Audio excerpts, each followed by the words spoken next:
El radar está encendido en los barrios. Toma la radio para hacerse eco de los que no tienen voz, planteando problemas y soluciones. Es el radar de los barrios. Las comunidades se organizan más allá de los colores políticos, porque saben que la polarización es una trampa. El radar de los barrios, con las verdades que el gobierno evade y que otros ignoran. Comienza el radar de los barrios con Jesús Torrealba. Pongamos fin a los atropellos, denunciando las mentiras por la calle del medio. Muy buenos días, Venezuela, bienvenidos todos a una nueva emisión del Radar de los Barrios. Hoy, como todos los viernes, estaremos acompañados de muchos dirigentes, hoy sobre todo en un programa especial del Radar Laboral en el Radar de los Barrios. Como todos los viernes me acompaña Igor Lira y Pablo Zambrano. Muy buenos días, muchachos. Buenos días, Evelyn. De nuevo, pues, aquí en este escenario, en este gran encuentro de los trabajadores de la plataforma El Radar Laboral dentro del Radar de los Barrios, acompañado en el día de hoy también con el compañero Octavio Campo y el amigo Servando Calvone. Esperamos, pues, en el día de hoy algunas apreciaciones y algunas cosas que siguen sucediendo en el mundo laboral. Tenemos el caso del gran acuerdo nacional que hizo el gobierno de ese contrato marco que todavía nadie conoce, que nadie sabe, y que andan buscando ver con quién fue ese gran acuerdo, porque hasta ahorita, con todos los que he hablado, no conocen ni el proyecto. Así es. Hace 2 días justamente tuvimos aquí a unos trabajadores de diferentes alcaldías quienes denunciaban eso. Pero durante todo el programa pues vamos a seguir abordando temas como estos, sobre todo en este radar laboral, en este mes aniversario del Radar de los Barrios. Pero antes de continuar con nuestro tema laboral, vamos a conversar de inmediato con Carlos Grafe. Carlos Grafe es ancla del Radar de los Barrios en el estado Carabobo, también concejal en aquel estado, pero Carlos hoy, bueno, nos tiene un cuento, ¿no? Carlos, bienvenido al Radar de los Barrios y cuéntanos esa visita del presidente Nicolás Maduro ayer al estado Carabobo.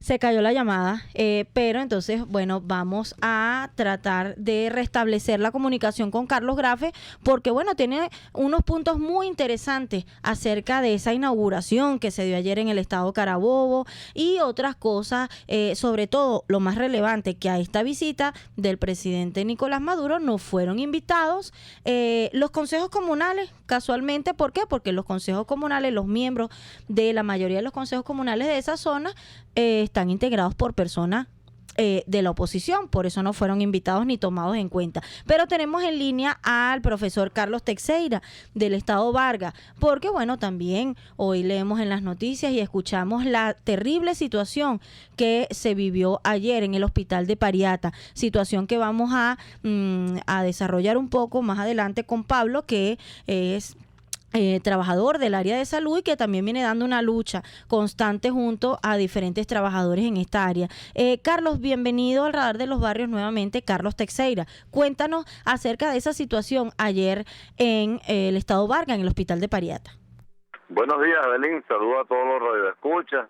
Bueno, en efecto, ya fuimos noticias y lamentablemente no noticias por cosas gratas, sino noticia por ser una expresión más del grado de inseguridad que en el sistema de salud, en los hospitales públicos, ambulatorios, viene ocurriendo y que el gobierno no termina de asumir con la responsabilidad del caso.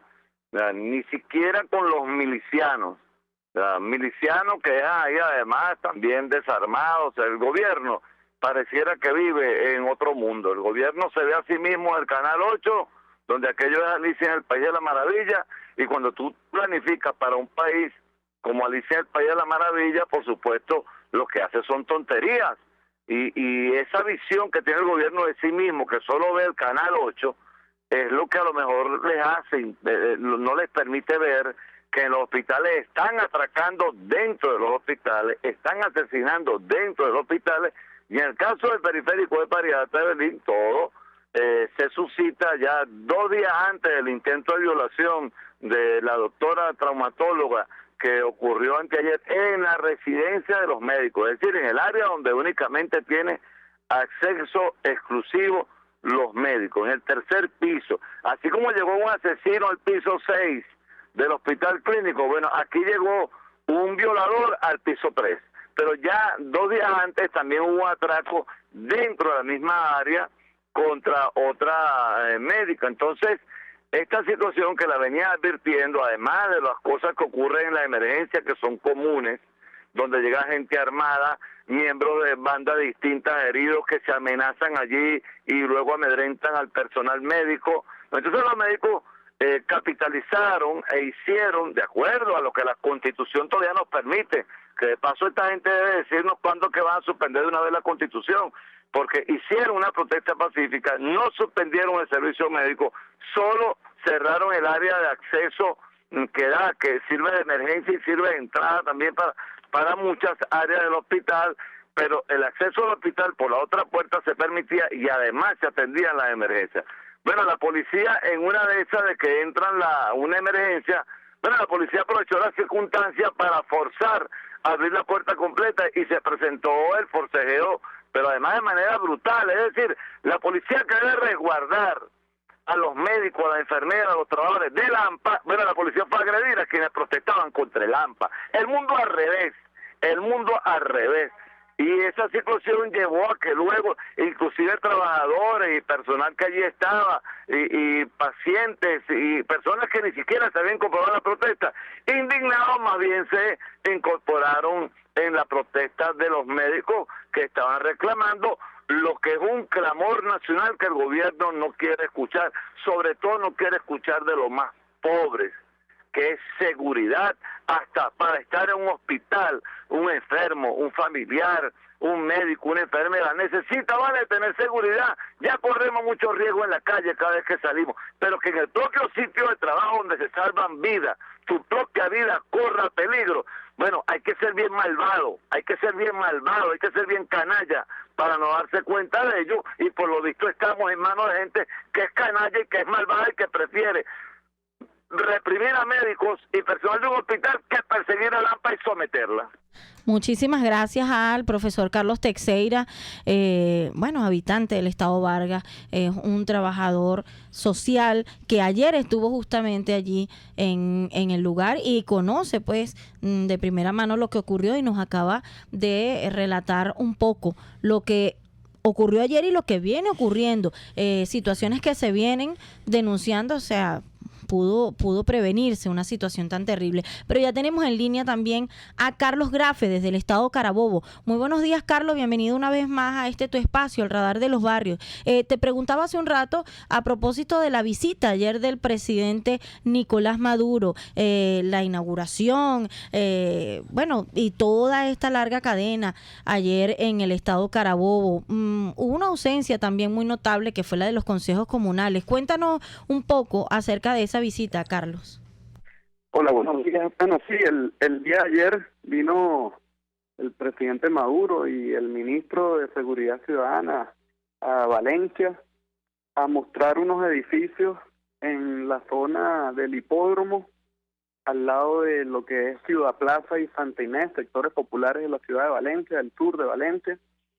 Y resulta que los distintos consejos comunales de la zona, sobre todo de la zona de Santa Inés, no fueron invitados a la cadena, y el tema de que no hayan sido invitados es porque se están dando las elecciones de los consejos comunales en toda esa zona de la ciudad, y la mayoría de los consejos comunales están siendo ganados por vecinos que quieren un cambio de gobierno, por vecinos que no son del partido del PSV y que no están de acuerdo con esta grave situación y esta grave crisis que estamos viviendo los venezolanos. Entonces, debido a eso, ahí ocurrió la primera exclusión, ¿no? Se excluye al pueblo por no ser de un partido político, y entonces no tienen acceso a ese tipo de eventos en su zona y en su comunidad, y entonces ese discurso de poder popular se vuelve pura mentira, ¿no? Por otro lado, vemos con mucha indignación cómo ayer se mostraron unos edificios que fueron prometidos en la campaña presidencial del año 2012 para estar listos año 2013. Pero fue una cadena a decir que en algún momento de este año es que van a entregar esos edificios, y los valencianos sabemos las cantidades de inconvenientes que han habido con esa construcción en la zona. Es más, lo más grave es que hay sectores populares en la zona, algunas invasiones que ya poco a poco se han ido consolidando, donde constantemente en distintos procesos electorales les han prometido esos edificios a la gente con tal de que vayan y voten por los candidatos del partido de gobierno, pero al final siempre se quedan puras promesas y nunca ocurre lo que la gente está esperando, que es que le asignen su vivienda o que le digan qué va a pasar con los terrenos donde viven, porque ni siquiera un servicio de electricidad o servicio de aguas negras cuentan con las personas alrededor de la zona. Pero hay otra cosa más grave aún. Ayer mismo en la cadena hicieron un pase a otro sector de la ciudad de Valencia, en Miguel Peña. Y yo no sé si la gente se pudo dar cuenta, pero una que estaba haciendo un análisis de la situación de la comunidad, resulta que dijo que el agua en ese sector no es apta para consumo humano. Y es lo mismo que hemos venido diciendo durante muchísimos años los habitantes en la ciudad de Valencia, que es que el agua que nos está enviando Hidrocentro es un agua podrida, es un agua contaminada, que no es apta para consumo humano, que se ha demostrado con infinidad de estudios y documentos físicos, químicos, documentos internos de Hidrocentro. Y ayer en la misma cadena una doctora tuvo el valor de decirlo, pero pasó por debajo de la mesa como si no fuera algo importante. Y resulta que estamos hablando de agua. Sin agua no hay vida, el vital líquido para que los seres humanos podamos vivir. Entonces, bueno, son varias de las cosas que vivimos ayer aquí en Valencia. El pueblo cercano a la zona donde se hizo la cadena quería acercarse a mostrar el agua podrida que está llegando a las distintas viviendas en el estado de Carabobo, y resulta que toda la zona estaba completamente militarizada y trancada. O sea, si tú querías acercarte al sector donde estaba la cadena presidencial, no podías porque los militares trancaron toda esa zona, y es parte de ese discurso que ellos dicen que son pueblos, pero entonces cuando van realmente a donde están las necesidades del pueblo, nadie, absolutamente nadie se les puede acercar, sino son de su tren de cosas contratadas que están alrededor de ellos en sus ministerios, en la gobernación y en todas estas instituciones de gente del partido de gobierno. Muchísimas gracias a Carlos Grafe, por este resumen de esa visita ayer del presidente Nicolás Maduro al estado Carabobo. Resumen desde su punto de vista. Lo que vimos ayer en cadena nacional fue justamente todo lo contrario. Aquí tenemos entonces el por qué no hubo presencia de consejos comunales justamente de esa zona.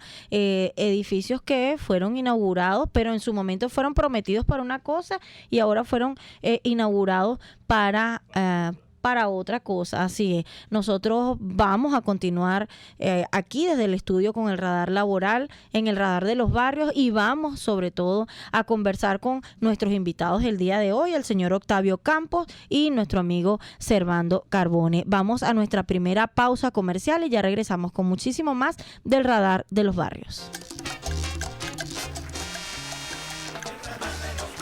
Usted escucha el radar de los barrios por RCR 750 AM.